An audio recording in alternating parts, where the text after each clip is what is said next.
Here's your Storm Track 7 forecast. Good evening, Eastern Iowa. I'm Storm Track 7 meteorologist Danny Cassidy. For tonight, we do have a severe thunderstorm watch in effect for counties including Iowa, Keokuk, and Washington County until 11 p.m. tonight. This is the area of the greatest concern where we'll see, I think, enough lift and enough energy to generate, those strong severe storms. We'll have to watch as the evening progresses if this extends farther northeast, depending on storm evolution. But for right now, as of around 6:30 p.m.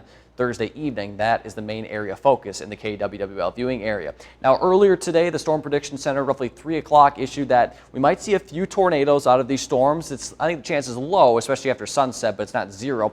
Maybe could see hail up to 1.5 inches in size diameter. Now, this shows along and south of Highway 20, but again, I think the biggest concern is going to be around the I-80 region, and then winds could be 60 to 70 miles per hour with these storms. So be mindful of that and stay weather aware, especially in those southern areas as we go through the evening hours. So here's 6 o'clock. Again, we'll be watching to see how these cells develop, and I don't think it's going to be everywhere in eastern Iowa to see these storms. Not even everywhere in southern portions of the viewing area. It'll be very hit or miss, but those that do see storms could see those risks just mentioned, as well as some heavy rain. 10 o'clock, I think we'll see most of it on our southern and eastern edges, but by midnight, I think it'll be out of the area.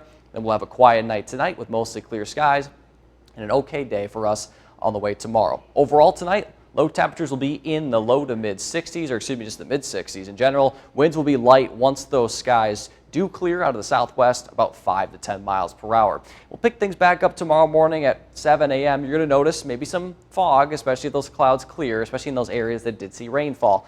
However, during the afternoon, we'll start to see maybe some showers, especially on the northern half of our viewing area, as that low pressure responsible for those storms tonight is going to linger. It's going to be pretty pesky through the afternoon hours. Might maybe see some isolated storms. I think generally speaking, we'll just see showers, and then that'll wrap up, I think, 10 p.m. Friday night. And then we'll see more clouds build in during the day on Saturday. Overall tomorrow, high temperatures are still going to be pretty warm. We had that initial cold front move in tonight, but then there'll be a secondary one on the backside that'll cool us down for Saturday. But for tomorrow, it's still going to be fairly warm. High temperatures for the most part in the low to mid 80s, upper 70s north and west, where we'll see that kind of light shower as well as early cloud cover. Winds will pick up out of the west at 10 to 20, gusts up to 30, and that'll dry us out a little bit for tomorrow. Right now, it's really muggy outside. So those dew points in the low to mid 70s, they'll drop to the mid to upper 60s tomorrow. Saturday and Sunday for the weekend, mid 60s, so slightly on the humid side. But then for Monday and Tuesday, not looking too shabby, with those dew points dropping into the low 60s.